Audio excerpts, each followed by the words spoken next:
એ ધ્વજાથી નીચે આવો તો ત્યાં તમને કળશ જોવા મળશે. તો આ કળશ અને એના પછીનો આ ટાઈપનો રાઉન્ડ આકાર જે ભાગ છે ને એને કહેવામાં આવે છે અમલકા. શું કહેવામાં આવે છે? અમલકા. આ આપણે યાદ રાખીશું.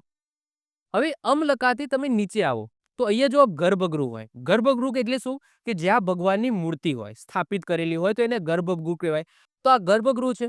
તો ગર્ભગૃહની અંદરના સ્ટ્રક્ચરથી લઈને છેક અમલકા સુધીનો જે ભાગ છે, જે પિરામિડ આકારનો આ રીતના ભાગ હશે તો એને શું કહેવામાં આવે? વિમાન કહેવામાં આવે. અને આ જ વિમાનની અંદર સમજી લો કે આ ગર્ભગૃહ છે, આ ગર્ભગૃહ પૂરું થઈ જાય છે.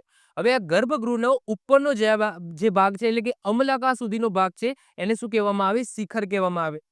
હવે જ્યારે તમે મંદિરની અંદર એન્ટર થાઓ છો તો એ જે ગેટ હોય છે ને એને શું કહેવામાં આવે? ગોપુરમ કહેવામાં આવે. નોર્મલી તમે ઉત્તર ભારતના જે મંદિરો જોશો તો એની અંદર ગોપુરમ તમને નહીં જોવા મળે. નોર્મલ ગેટ જોવા મળશે તો એને ગોપુરમ ન કહેવામાં આવે. ક્લિયર?